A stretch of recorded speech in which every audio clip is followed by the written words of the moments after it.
तर आई नाना सकाळी सकाळी 6 वाजता चाललेले आहेत कोल्हापूरला.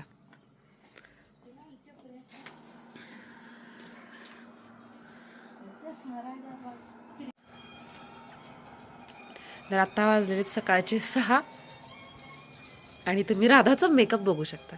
आणि यांचा माझं दाखवशील ना तू? तर थंडी आहे ना, तर त्याच्यामुळे लवकर असा दिवस काही उजळतच नाही. आणि हे जे गाड्यांचे आवाज येते ते सध्या तुम्हाला माहितीच आहे, ऊसाच्या गाड्या सुरू आहेत, ट्रॅक्टर. तर त्या ट्रॅक्टरवरती चालू असणारे हे गाणी ऐकू येतात. आणि आमच्या दोघींचा अर्थातच आता आई नानांना पण घरनं ते एका टायमिंगचं जेवण नेतेतच, त्याच्यामुळे चाललेला आहे स्वयंपाक. राधानी काय केलं तर सासू सासऱ्यांसाठी? मी गेली चपात्या आणि बटाट्याची भाजी. आणि आता ह्यांना पण आज ड्युटी आहे, तर त्याच्यामुळे आई नानांपुरतंच बटाटा केलं. इथं हे हरभरे उकडायचेत, मेथीची भाजी आणि आणखीन एखादी भाजी. शाळेत जायचंय तरी सुद्धा ह्या पोरीचं खेळणं काही बंद होत नाही. सकाळ सकाळ बेडवरती कसा पसारा केलाय बघितलं ना. आता हा सगळा पसारा मला अगोदर आवरून घ्यावा लागेल. जो पसारा आपल्याला दिसतो तो आपण हातानं उचलतो, पण जे दिसत नाही आणि तरीही असतं त्याचं काय करायचं? त्यासाठीच आपल्याकडे आहे अगारोचा 400 वॅटचा 12 kPa सक्शन पॉवर असणारा हा grand bed vacuum cleaner. Vacuum cleaner operate करण्यासाठी सगळ्यात महत्त्वाचं असतं ते म्हणजे त्याचा हँडल. तर अतिशय सोयीस्कर आणि चांगला मोठा असा त्यांनी याचा हँडल दिलेला आहे. वरच्या साईडला 2 बटन आहेत. एक बटन पॉवर बटन आणि हे पुढचं जे ॲरोचं बटन आहे ते क्लिक केल्यानंतर याची ही जी डस्ट टँक आहे ती अशा पद्धतीनं सेपरेट होते. 350 ml चा हा डस्ट टँक आहे. अगदी सहजपणे ओपन होतो. टँक ओपन आणि क्लोज करण्यासाठी याच्यामध्ये खाचा देण्यात आलेले आहे.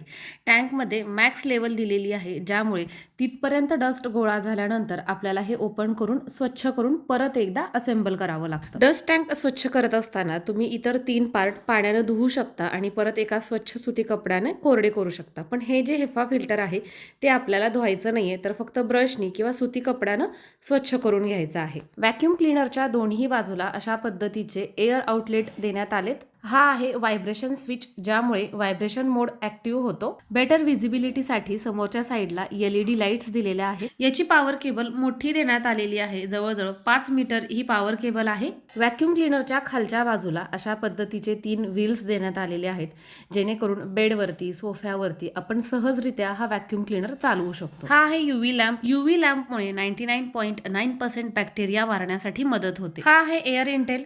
सोबतच जर जास्त घाण असेल तर एक्स्ट्रा क्लिनिंगसाठी व्हायब्रेशन बोर्ड आहे. अधिक माहितीसाठी आपल्याला युजर मॅन्युअल सुद्धा मिळतं. याचा वापर करणं खूपच जास्त सोयीचं आहे. फक्त मी प्लगला पिन लावलेली आहे आणि जे पॉवरचं बटन आहे ते चालू करायचं आहे. अशा पद्धतीनं तुम्ही बघू शकता. बेडवरती बेडशीटच्या वरती सुद्धा खूप कचरा असतो, हे आपल्या सगळ्यांना माहिती आहे. आणि रेग्युलरपणे आपल्याला बेडशीट धुणं शक्य होतंच असं नाही आहे.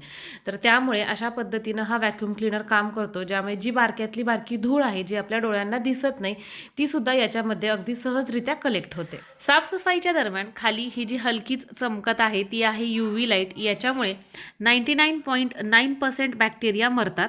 गादीप्रमाणेच आपण उशी सुद्धा अशाच पद्धतीनं क्लीन करून घेऊ शकतो. बेडशीट आपण वारंवार धुवू शकतो, पण गादी धुता येत नाही आणि गादीमध्ये खूप सगळी धूळ असते, हे आपल्याला सुद्धा जाणवतं ज्यावेळेस आपण ती स्वच्छ करत असतो. आणि इथे या व्हॅक्यूम क्लीनरमध्ये डस्ट टँकमध्ये तुम्ही बघू शकता अगदी सहजरित्या याच्यातली जी काही माती किंवा जे काही मातीचे कण आहेत, धुळीचे कण आहेत, ते अशा पद्धतीनं गोळा होत आहेत. जिथे खूप जास्त घाण आहे तिथं आपण हा व्हायब्रेशन मोड ऑन करू शकतो, त्यामुळे आपल्याला एक्स्ट्रा क्लिनिंग मिळते. या व्हॅक्यूम क्लीनरमध्ये असणाऱ्या सायकॉलिक टेक्नॉलॉजीमुळे बिस्किटाचा भुगा, वेफर्सचे तुकडे, केस, धुळीचे मोठे जाडसर कण हे सुद्धा अगदी सहजपणे याच्यामध्ये कलेक्ट होतात. सेम याच पद्धतीनं आपण हे व्हॅक्यूम क्लीनर सोफ्यावरती सुद्धा वापरू शकतो. याला ओव्हरहीट प्रोटेक्शन असल्यामुळे हे बंद पडत नाही. व्हॅक्यूम क्लीनर मधून टँक मी काढून घेतलेला आहे आणि तुम्ही इथं बघू शकता एवढी सगळी धूळ ही निघालेली आहे बेडवरून आणि सोफ्यावरून, जी की आपल्या डोळ्यांना दिसत सुद्धा नाही. सगळी क्लिनिंग झाल्यानंतर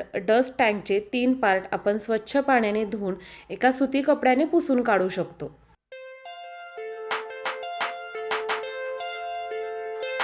आता हा आहे हेपा फिल्टर. हा आपल्याला पाण्यानं धुवायचा नाहीये, तर फक्त अशाच पद्धतीनं त्याला झटकून घ्यायचंय आणि एका स्वच्छ सुती कपड्यानं पुसायचंय. खूप जास्त वापर झाल्यानंतर तुम्ही कमीत कमी 2 ते 3 वेळाच याला धुवून काढू शकता, पण तसं केल्यानंतर आपल्याला हा फिल्टर चेंज करावा लागतो. पुढच्या वापरासाठी आपला व्हॅक्यूम क्लीनर तयार झालेला आहे. तुम्हाला सुद्धा जर तुमच्या घरातल्या स्वच्छतेसाठी हा क्लीनर हवा असेल तर डिस्क्रिप्शन बॉक्समध्ये लिंक देत आहे, नक्की चेक करा. डब्यासाठी केलेली आहे ही हरभऱ्याची उसळ, रस्सा केला याला. आणि 2 ते 3 दिवसापूर्वीच खरं तर ढोकळ्याची रेसिपी शेअर केली होती, पण त्या दिवशी ह्यांना खायलाच भेटला नव्हता, त्यामुळे आज ढोकळा केलेला आहे. घरगुती डाळीचा आहे त्याच्यामुळे तुम्हाला कलर असा जाणवेल. छान मस्त असा हा ढोकळा झालेला आहे. कट केल्यानंतर तुम्हाला दाखवते. छान मस्त असा हा जाळीदार आपला ढोकळा तयार झालेला आहे. आणि हे बॅटर शिल्लक राहिलं होतं तर त्याच्यासाठी हा सईसाठी केलेला आहे. पड खाली. हां, सईसाठी ज्या ग्लासमध्ये मी बॅटर टाकलं होतं ना, तर त्याच्या अशा पद्धतीनं स्लाईस करून घेतलेत. आणि सईला गोड पाण्याची फोडणी नको आहे, तर त्याच्यामुळे तिला तिखट पाण्याची फोडणी टाकायची आणि इकडं गोड पाण्याची फोडणी टाकली आहे.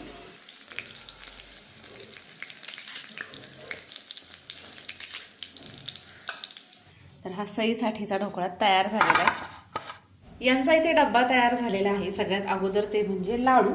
तर लाडू प्रत्येक प्रकारचे, तिळाचा लाडू आहे, डिंकाचा लाडू आहे, बारीक केलेले ड्रायफ्रूटचे लाडू आहेत आणि हे साधा लाडू पण दिलेला आहे. आणि हा डब्बा नेहमीच असतो प्रत्येक ड्युटीला. आणि इथे हा एका टायमिंगचा डब्बा आहे. याच्यामध्ये ही हरभऱ्याची उसळ आहे आणि त्याच्यानंतर ही बेसन पोळी. तर हा एक डब्बा. सकाळी आई नानांसाठी हे बटाटा केलं होतं काळ्या तिखटाचं बिना पाण्याचं बटाटा, आणि त्याच्यानंतर ही मेथीची भाजी. अशा पद्धतीचा यांचा डब्बा तयार झालेला आहे. नाश्ता तुझ्यासाठी माझ्यासाठी मी मगाशीच खाल्लाय. तुमच्यासाठी. भाऊजी दुकानी गेले, हे ड्युटीला गेलेत, सई शाळेमध्ये गेली आणि आता आम्ही दोघीच घरी आलो. रानू तर काय, रानू उठल्या आता 9 वाजलेत तरी सुद्धा तो उठलेला नाहीये. तो आणखी अर्धा-पाऊण तासांनी उठेल आणि मग सगळी त्याची कामं राहतील. म्हणजे त्याला आंघोळ घालायची, त्याला खाऊ पिऊ घालायची, आणि उठल्या उठल्या तो काही लगेच खात नाही. आज राधाचा डाटा लवकरच संपत आला. काय काम आहे सांग बरं, तुझी कामं किती राहिलीत? मला केक करायचे, ह्यांनी मला दुकानी बोलवले का तर एक जणाची यादी आली ती मागायला. कधी बघत असतो मोबाईल. आता बघा, मग आता 9 वाजलेत. 10 वाजता जायचं दुकान. हा, आणि यायचं कधी माहित नाही अजून. मग काय नाना नाही येत म्हणून आज राधिका दुकानी जाणार आहे.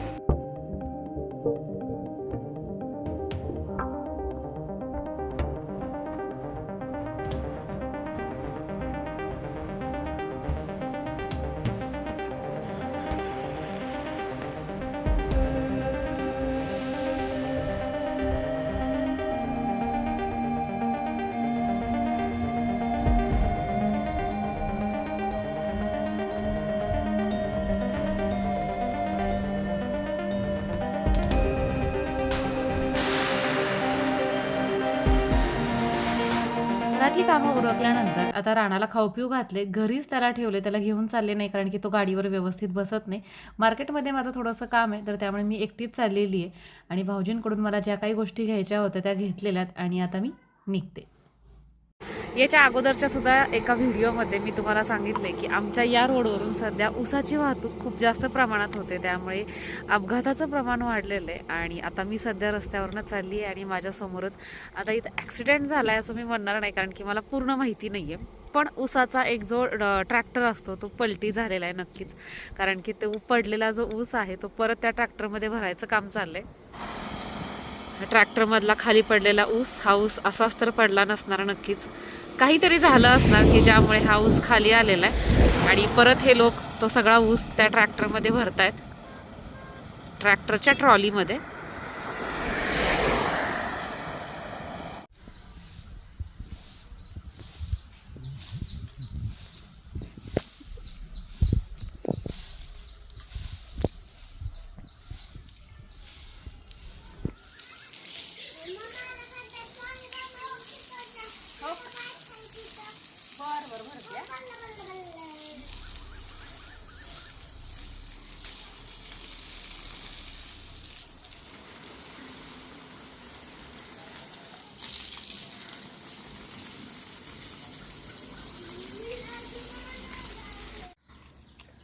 शाळेत आज प्रोजेक्ट नाही होता, टीचर काय म्हटलं? छान आहे. बाकीच्यांनी आणला का? नाही कोणाकोणाचा तुला राहिला? माहिती का आज ना माझं बोर्डवर नेम आलेलं कशासाठी? सेंटेन्ससाठी. एक्झाम्पल म्हणून. हां माझं, नभाचं, ईशान्यचं, आलाद्याचं, आमच्या चौघींचं आलेलं. माझं आमचं कशासाठी आलेलं सांगू का? हां माझं कोणतं सेंटेन्ससाठी सांगू? हां Nalayani is very hard working girl. आणि Aaladhya is reading book. Ishanvi living in Karmala. आणि Nabha is very clever girl. ग्रामरच्या टीचरांनी गेलता का? नाही रीडिंगचं पिरियड रिडिंगच्या पिरियडला? लास्ट. बरं.